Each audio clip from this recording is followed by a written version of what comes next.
എന്നെക്കാളും മുമ്പ് ആൾക്ക് അപ്ഡേറ്റ്സ് കിട്ടും എന്റെ. പിന്നെ അപ്പം ഞാൻ എടുത്തു നോക്കിയപ്പോ എനിക്ക് ഒരുപാട് മെസ്സേജ് അയച്ചിട്ടുണ്ട്. അത് അയച്ചേക്കുന്നത് ഭയങ്കര ചീസി, ഭയങ്കര ക്രിഞ്ചി സാധനങ്ങളാ. പിന്നെ എന്താ I remember about you, I hug the pillow എന്നൊക്കെ പറഞ്ഞിട്ട് എനിക്ക് ഭയങ്കര ക്രിഞ്ചാത്. ഓ സോറി ബേബി, ഭയങ്കര വിയേർഡാണ്. അപ്പൊ ഞാൻ ആലോചിക്ക, എന്റെ നോർമൽ ലൈഫിലാണ് വെറുതെ എന്റെ പുറകെ നടന്നപ്പോൾ ഇത്രയും ഡയലോഗ് അടിച്ച് ഞാൻ ഓട്ടിക്കും. ഞാൻ എനിക്ക് ഇഷ്ടമല്ല ഇങ്ങനത്തെ ഒക്കെ പറയുന്നത്. യു ആർ മൈ വൈഫി എന്നൊക്കെ പറഞ്ഞ പ്ലീസ്, ഇങ്ങനെ യു ആർ മൈ വൈഫി, പിന്നെ I am a failure, together we can make this world beautiful എന്നൊക്കെ പറഞ്ഞിട്ടുള്ള മൂടാ. I am a failure, together I am sure എനിക്ക് ജീവിതത്തിൽ സക്സസ് ഉണ്ടാവും. പിന്നെ നമുക്ക് ഞാൻ എത്ര വർഷം വേണമെങ്കിലും കാത്തിരിക്കും. എന്തൊക്കെയോ കുറച്ച് ഈസി ഡയലോഗ്സ് ആണ്. അപ്പം അത് കഴിഞ്ഞപ്പോഴത്തേക്കും അതെ അവന് കളിക്കാൻ പറ്റില്ല, അവന് കേൾക്കാൻ പറ്റുന്നില്ല. അതെ ഭയങ്കര ക്രിഞ്ചായി പോയിരുന്നു. അപ്പൊ അങ്ങനെയൊക്കെ കഴിഞ്ഞപ്പോ ചേട്ടൻ ഇങ്ങനെ കണ്ടിന്യൂസ് ആയിട്ട് അയക്കുന്നുണ്ട്. ചേട്ടന് കണ്ടിന്യൂസ് ആയിട്ട് അയക്കുന്നുണ്ട്. ഓരോരുത്തർക്ക് ഇങ്ങനെ ഇതാകുന്നോണ്ട് അമ്മയുടെ ഫോണിലേക്ക് മെസ്സേജ്. അത് കോമഡി എന്ന് വെച്ച് കഴിഞ്ഞാൽ എന്റെ അമ്മയ്ക്ക് 2 ബ്യൂട്ടി സലൂൺസ് ഉണ്ട്. അപ്പം ഒരെണ്ണം നമ്മുടെ നാട്ടിൽ തന്നെ, ഒരെണ്ണം നമ്മുടെ വീടിന്റെ അവിടെ, അതായത് നമ്മുടെ മാരരി ബീച്ച് റിസോർട്ടിന്റെ അവിടെ, പിന്നെ ഒരെണ്ണം കണിച്ചുളങ്ങര എന്ന് പറഞ്ഞിട്ട് വേറെ സ്ഥലത്ത്, അതിന്റെ അടുത്ത് തന്നെ. അപ്പൊ ഈ കണിച്ചുളങ്ങര തുടങ്ങിയ പാർലറിന്റെ അടുത്ത് ഈ ആളുടെ ഏതോ ഒരു കസിനോ റിലേറ്റീവ് ആരും ഉണ്ട്. എങ്ങനെയോ പരിചയമുണ്ട്. റിലേറ്റീവ് ആണോ കസിൻ എന്താണെന്നൊന്നും എനിക്കറിയില്ല. എങ്ങനെയോ പരിചയമുണ്ട്. അവിടുന്ന് അമ്മയുടെ പാർലറിന്റെ അഡ്രസ് എടുത്തിട്ട്, ഫോൺ നമ്പർ ഉണ്ട് അവിടെ, ഫോൺ നമ്പർ എടുത്തിട്ട് അമ്മയുടെ ഫോണിലേക്ക് ടെക്സ്റ്റ് മെസ്സേജ് അയക്കാൻ തുടങ്ങി. മീനുവിനെ വിഷമിപ്പിക്കരുത് എന്നൊക്കെ പറഞ്ഞിട്ട് എന്റെ ചേട്ടൻ ഞങ്ങൾ അതെ വിഷമിപ്പിക്കരുത്. അപ്പൊ ചേട്ടൻ പറഞ്ഞു ഞങ്ങൾ എപ്പോഴാണ് നിന്നെ വിഷമിപ്പിക്കരുത്, ഞാൻ എത്ര വർഷം വേണമെങ്കിലും നിനക്ക് വേണ്ടി കാത്തിരിക്കാം എന്നൊക്കെ പറഞ്ഞിട്ട് ആ മൂഡ്. അപ്പൊ ഒരു ദിവസം ഇതിങ്ങനെ അയച്ചയച്ച് ലാസ്റ്റ് ആള് ഗിഫ്റ്റ് ഒക്കെ അയക്കാൻ തുടങ്ങി വീട്ടിലോട്ട്. പാർലറിന്റെ അഡ്രസ് അറിയാവുന്നത്. പാർലറിലേക്ക് ഗിഫ്റ്റ് അയക്കാൻ തുടങ്ങി. പിന്നെ എന്തൊക്കെയോ വെച്ചിട്ടുണ്ട്. പിന്നെ വാലന്റൈൻസ് ഡേയുടെ അന്ന് അയച്ചു ഒരു കത്ത്. എന്താ അയ്യോ ആ വാചകം എന്തായിരുന്നു? കവിത വരുന്നില്ല, കവിത വരുന്നില്ല, ഇഷ്ടമാണ് എന്നെന്നും, സ്വന്തം പേര്, അങ്ങനെ വെച്ചിട്ടുണ്ട്. അങ്ങനെ അത്രയും ക്രിഞ്ചാണ്. അപ്പൊ ഞാൻ വീട്ടിൽ എന്നിട്ടൊരു മയിൽപീലിയുടെ ഇതും കുഴപ്പമില്ല. ഓ കുഴപ്പമില്ല. ഇല്ലില്ല കുഴപ്പമില്ല. അതെ ചാടിയതാ. സാരില്ല പോട്ടെ. ഇല്ലില്ല ഞാൻ ഇറക്കാൻ നോക്കിയ വഴി അതാ ചാടിയതാ. സാരില്ല പോട്ടെ. ഓ ചാടിയില്ല, ഞങ്ങൾ ചാടിയില്ല, ഞങ്ങള് കുഴപ്പമില്ല പേടിച്ചു പോയി. പക്ഷെ നല്ല സാരില്ല, പേടിച്ചു പോയി.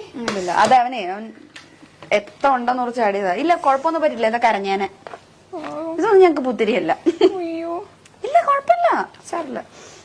ഇവനായോണ്ട് അറിയിക്ക് വല്ലവരെ ഇപ്പൊ കടിച്ചു കയറി കൊന്നേനെ. എന്നിട്ട് ഇങ്ങനെ കൊറേ ഇങ്ങനെ ലെറ്റർ ഒക്കെ തന്നു. പിന്നെ മയിൽപീടിയുടെ ഒരു കീ ചെയിൻ, പിന്നെ ഒരു കമ്മല്, ഇതൊക്കെ തന്നു. ഞാനതൊക്കെ അവിടെ അടുത്ത് വെച്ചിട്ടുണ്ട്. പിന്നെ അത് കഴിഞ്ഞപ്പോഴത്തേക്കും തിരിച്ചയച്ചു കൊടുക്കാൻ ഈ മൂപ്പറുടെ അഡ്രസ് എനിക്ക് അറിയത്തില്ല. ഈ ഇങ്ങോട്ട് അയക്കുന്നതിൽ ആളുടെ ഫ്രം അഡ്രസ് ഇല്ല. അങ്ങനെ അയക്കാൻ പറ്റുമോ? കൊറിയറാ. ഫ്രം വെക്കാതെ അയക്കാൻ പറ്റുമോ? കൊറിയർ അയക്കാമല്ലോ. ഇതെന്തിന്റെ പ്രൊഫഷണൽ കൊറിയേഴ്സ് എന്തോ അങ്ങനെ എന്തോ ആണ്. അപ്പൊ അമ്മ എന്നോട് ആദ്യത്തെ ഗിഫ്റ്റ് അയക്കുന്ന സമയത്ത് എന്റെ അടുത്ത് ഇങ്ങനെ പറഞ്ഞിട്ടുണ്ടായിരുന്നു, പ്രൊഫഷണൽ കൊറിയേഴ്സ് എന്നപ്പോ എനിക്ക് പ്രൊഫഷണൽ കൊറിയേഴ്സ് വഴിയൊന്നും വരില്ല. പ്രൊഫഷണൽ കൊറിയേഴ്സ് DTDC എന്തോ ആണ്, വരില്ല. എനിക്ക് പിന്നെ ആമസോൺ ഫ്ലിപ്കാർട്ടൊക്കെ വരുള്ളൂ. അപ്പൊ അത് പ്രൊഫഷണൽ വഴി വരേണ്ട കാര്യമില്ലല്ലോ. അപ്പൊ അമ്മ ചെന്നപ്പോ പറഞ്ഞു മോളെ ഇത് ഇങ്ങനെയാന്നാണ്. പിന്നെ എനിക്ക് എന്തൊക്കെയോ അയക്കുന്നുണ്ട്. ഫെസ്റ്റിവലിന് സ്പെഷ്യൽ ഓഫർ ഒക്കെ ഉണ്ടാവും. വാലന്റൈൻസ് ഡേ, അതെ അങ്ങനെയൊക്കെ ഉണ്ടാവും. ദീപാവലിക്ക് അല്ലല്ലോ, ദീപാവലിക്കാണോ? ദീപാവലിക്ക് സ്വീറ്റ്സ് അയച്ചിട്ടുണ്ടായിരുന്നു. ഡയറി മിൽക്കിന്റെ എന്തൊക്കെയോ കുറേ സ്വീറ്റ്സ് ഒരു പാക്കറ്റിലാക്കി അയച്ചിട്ടുണ്ടായിരുന്നു. അത് ആമസോൺ വഴി എന്തോ ആയിരുന്നു. അങ്ങനെ എന്തൊക്കെയൊക്കെയോ വഴി ആള് അമ്മയുടെ പാർലറിലേക്കാണ് അയക്കുന്നത് സാധനം. അയച്ച് ലാസ്റ്റ് ലെറ്റർ വരുന്നു. ഇങ്ങനെ എന്നുവെച്ചാൽ എന്നെ അറിയാവുന്നവർക്കൊക്കെ മെസ്സേജ് അയക്കാൻ തുടങ്ങി. അപ്പൊ സംഭവം കുറച്ച് എക്സ്ട്രീം ആയി ലാസ്റ്റ് ഈ കുട്ടിയുടെ അമ്മ എന്റെ അമ്മേനെ വിളിച്ചു. ഓ എവിടെ ഇങ്ങനെ വീട് എവിടെയാ, അടുത്ത സൺഡേ ഞങ്ങൾ അങ്ങോട്ട് വന്നോട്ടെ എന്നൊക്കെ ചോദിച്ചിട്ട്. അപ്പൊ അമ്മ പറഞ്ഞു വേണ്ട, മോക്ക് ഇപ്പൊ കല്യാണം നോക്കുന്നുണ്ട്. അപ്പൊ പറഞ്ഞു ഇല്ല, അവക്ക് ഇപ്പൊ താല്പര്യം, ഞങ്ങൾ നോക്കുന്നുമില്ല എന്ന് പറഞ്ഞു. അപ്പൊ അവനെ പറഞ്ഞ അതെന്താ, മോക്ക് വേറെ ആരെങ്കിലും ഇഷ്ടമാണോ? അപ്പൊ അമ്മ പറഞ്ഞു അല്ല, അതുകൊണ്ടല്ല, ഞങ്ങൾക്ക് ഇപ്പൊ താല്പര്യമില്ല.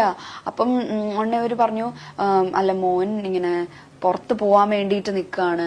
അപ്പം ഇത് പുറകെ നടന്നിട്ട് അവൻ ആ കാര്യങ്ങളൊന്നും കോൺസെൻട്രേറ്റ് ചെയ്യുന്നില്ല. അപ്പൊ അതുകൊണ്ട് ഇനി ഇത് കയ്യിൽ നിന്ന് പോകുന്നു ഞങ്ങൾക്ക് പേടി. കാരണം എനിക്കൊന്ന് കുറെ നാൾ നോക്കിയിട്ടാണെന്ന്. അപ്പം അതുകൊണ്ട് ഇതിലൊരു ശ്രദ്ധ കൊടുക്കത്തില്ലെന്ന് വെച്ചാൽ ഞങ്ങൾ വിചാരിച്ചു പോകുന്നതിന് മുമ്പ് എൻഗേജ്മെന്റ് നടത്തി വെക്കാന്ന് വിചാരിച്ചു. അത് അവരെങ്ങനെ തീരുമാനിച്ചത്? ഞാൻ ചോദിച്ചു, ഞാൻ അമ്മയൊന്നും പറഞ്ഞില്ല. അമ്മ പറയാം എന്ത് പറയാനാ ഇവരോടൊക്കെ? അമ്മ പറഞ്ഞില്ല താല്പര്യമില്ല എന്ന് പറഞ്ഞിട്ട് കട്ട് ചെയ്തു. ഇല്ലെങ്കിൽ അടുത്ത സൺഡേ വരാന്ന് വിചാരിച്ചിട്ട്. അപ്പൊ അമ്മ പറഞ്ഞില്ല താല്പര്യമില്ല എന്നിട്ട് കട്ട് ചെയ്തു.